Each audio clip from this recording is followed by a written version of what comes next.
এত শীতের মধ্যে সকালের ঘুম নষ্ট করে চলে গেলাম খেজুরের রস খেতে। শীত আসবে আর খেজুরের রস খাবো না তা কি হয়? ইচ্ছে যেহেতু হয়েছে পূরণ তো করতেই হবে, তাই একটু কষ্ট তো হবেই। হ্যালো এভরিওয়ান, আসসালামু আলাইকুম, welcome to the new video. ভোর 4টার সময় উঠে পড়েছি যাওয়ার জন্য। আমি আর আমার হাজবেন্ড রেডি হয়ে বেরিয়ে পড়েছি।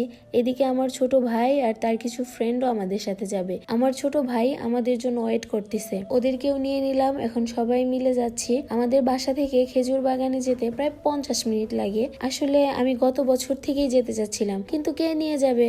তাই এখন বিয়ের পর হাজবেন্ডই আমার সব ইচ্ছা পূরণ করছে। তো কিছুক্ষণ যাওয়ার পর আমরা বাইকে ফুয়েল নিয়ে নিলাম। এখানে আমরা সবাই দাঁড়িয়ে আছি। আমাদের বাইকে তেল নেওয়া শেষ হয়েছে, এখন আমরা আবার রওনা দিব। আসলে আমরা একটু বেশি আগে বের হয়েছিলাম, আমরা বুঝছিলাম না কখন যাব, কতক্ষণ লাগবে, সেই জন্যই আগে বের হওয়া। অবশ্য আমার শ্বশুরাব্বু আমাকে বলেছিল একটু পরে বের হতে, কিন্তু আমরা ভাবলাম আমাদের যদি লেট হয়, আমরা যদি খেজুরের রস খেতে না পারি, যদি আমরা না পাই, এজন্য আমরা আগেই রওনা দিয়েছি। শীতের মধ্যে বাইকে করে যাচ্ছি, এত বেশি ঠান্ডা লাগছিল কি বলবো, আবার ভালোও লাগছিল।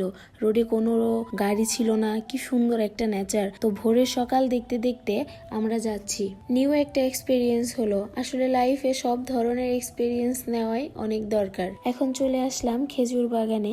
এখানে এসেই দেখলাম মামারা খেজুরের রস জাল দিচ্ছে। এখান থেকেই নাকি খেজুরের গুড় হবে।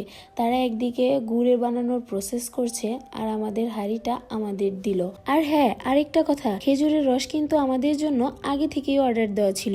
এখানে এত পরিমাণ ভিড় হয় যে আগে অর্ডার না দিলে নাকি আমরা খেজুরের রসই পেতাম না। আসলেই দেখছি অনেক মানুষ আর অনেক ভিড়। তো আজকে আমরাই এখানে ফার্স্ট আসলাম, আমাদের আগে আর কেউ আসেনি।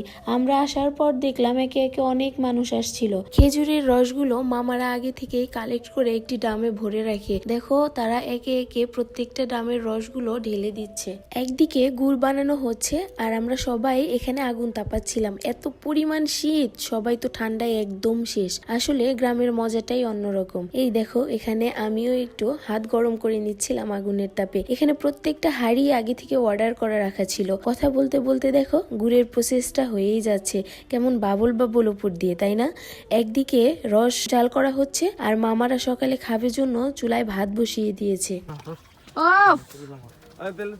রাফি খাবি?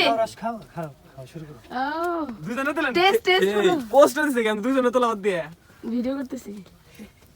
কতক্ষণ নিয়ে দাঁড়িয়ে থাকুন মাত্র 1 ঘন্টা। আপা আপনি কি জানেন এই হাড়িতে থাকলে আধা ঘন্টা কমে গেছে কেন? বুঝছেন মাঠে আমি আগে এই যাও মাহিম যাও, প্রথমে সবাই একটা একটা খেয়ে নিক। সেই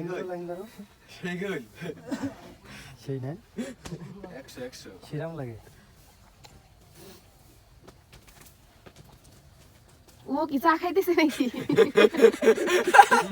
বেশি গরম, বেশি গরম কি বেশি গরম খাই দিস। এই ফালাই দাও কে, তুমি না 200 টাকার ফালাই দিলা।